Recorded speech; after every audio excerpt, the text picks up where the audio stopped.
नमस्कार। Fibonacci trader channel में आपका स्वागत है। आज है 9 फरवरी 2024।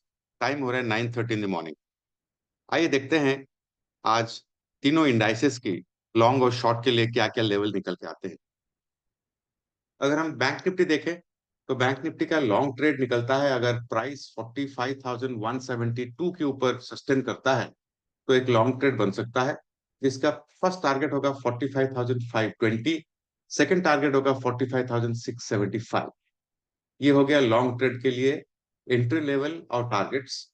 शॉर्ट ट्रेड के लिए आपका एंट्री बनता है अगर प्राइस 44,836 के नीचे सस्टेन करता है तो आपका फर्स्ट टारगेट होगा 44,488। सेकंड टारगेट होगा 44,333। और शॉर्ट ट्रेड के लिए आपका स्टॉप लॉस होगा लॉन्ग ट्रेड का एंट्री, और उसका उल्टा होगा लॉन्ग ट्रेड के लिए। लॉन्ग ट्रेड के समय आपका आरएसआई का वैल्यू 60 के ऊपर होना चाहिए, और शॉर्ट ट्रेड के लिए आपका आरएसआई की वैल्यू 40 के नीचे होना चाहिए। अगर ऐसा होता है तो आपका ट्रेड काफी हाई प्रोबेबिलिटी बनता है। अब हम देखते हैं fin Nifty.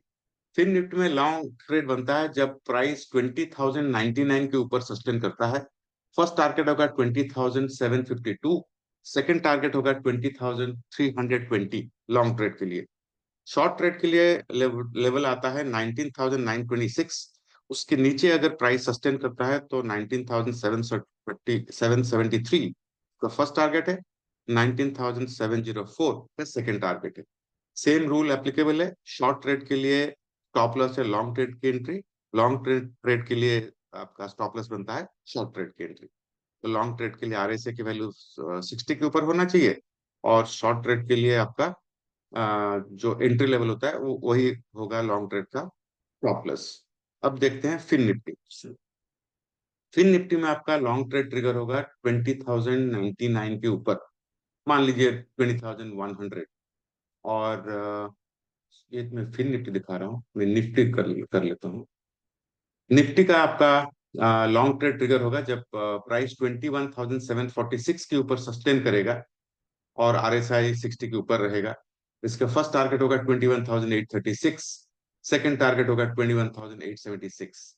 Short trade trigger होगा अगर निफ्टी की प्राइस 21,681 के नीचे सस्टेन करेगा, और उसका फर्स्ट टारगेट होगा 21,591। Second target 21,550। ये हो गया तीनों इंडाइसेस की लेवल्स। अब देखते हैं कि ऑप्शन चेन हमारा क्या कहता है।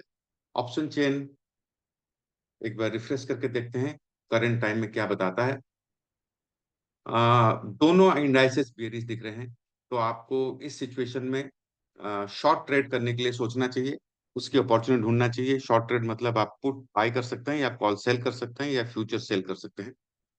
इसमें थोड़ा सा डिस्टर्बिंग चीज ये है कि दोनों की सपोर्ट रेजिस्टेंस, बैंक निफ्टी के सपोर्ट रेजिस्टेंस 45,000 के ऊपर है, और निफ्टी का सपोर्ट रेजिस्टेंस 21,700 के ऊपर है। इसका मतलब ये है कि सेम स्ट्राइक प्राइस जो कि आप देखें 45,000 के ऊपर, सबसे ज्यादा कॉल राइटिंग हुआ है, सबसे ज्यादा पुट राइटिंग भी हुआ है। और 21,700 के ऊपर निफ्टी में भी वही हुआ है, सबसे ज्यादा कॉल राइटिंग, सबसे ज्यादा पुट राइटिंग। अब थोड़ा वेट करना होगा, कोई एक लेवल को काटे, फिर आप उसके ऊपर ट्रेड कर सकते हैं।